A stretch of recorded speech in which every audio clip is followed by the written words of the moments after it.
ঈদের পর কর্মস্থলে ফিরছে মানুষ, সারা দেশে তীব্র যানজট। ঈদুল আজহার ছুটি শেষে রাজধানী ঢাকাসহ দেশের বিভিন্ন শহরে কর্মস্থলে ফিরতে শুরু করেছে লাখো মানুষ। ফলে দেশের মহাসড়কগুলো, বাস লঞ্চ, রেল স্টেশন ও ফেরিঘাটগুলোতে দেখা দিয়েছে যাত্রীদের উপচে পড়া ভিড় এবং চরম যানজট। বিমানবন্দর সড়ক, গাজীপুর চৌরাস্তা, নবীনগর, চন্দ্রা, মাওয়া রোড সহ গুরুত্বপূর্ণ সব প্রবেশপথে যানজটে ঘণ্টার পর ঘণ্টা আটকে থাকছে যাত্রীবাহী বাস, ব্যক্তিগত গাড়ি ও পণ্যবাহী যানবাহন।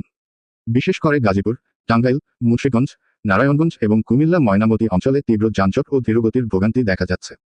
রাজধানীর গাবতলী, মহাখালী ও সায়েদাবাদ বাস টার্মিনালেও সকাল থেকেই মানুষজনের উপচে পড়া ভিড় লক্ষ্য করা গেছে। অনেকে অতিরিক্ত ভাড়া দিয়ে, আবার কেউ ছাদে উঠে জীবনের ঝুঁকি নিয়ে ঢাকা ফিরছেন।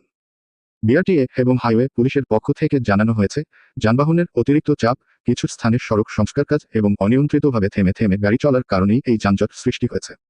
তারা যান চলাচল স্বাভাবিক রাখতে সর্বোচ্চ চেষ্টা চালিয়ে যাচ্ছে। এদিকে পাটুরিয়া, দৌলতদিয়া ও আরিচা কাজিরহাট ফেরিঘাটেও দেখা দিয়েছে দীর্ঘ সিরিয়াল। দক্ষিণ পশ্চিমাঞ্চল থেকে রাজধানীমুখী মানুষের ঢল সামলাতে হিমশিম খাচ্ছে ঘাট কর্তৃপক্ষ। তবে কিছু কিছু এলাকায় স্থানীয় স্বেচ্ছাসেবক ও আইনশৃঙ্খলা রক্ষাকারী বাহিনীর সহায়তায় যানজট কিছুটা নিয়ন্ত্রণে এসেছে বলে জানা গেছে।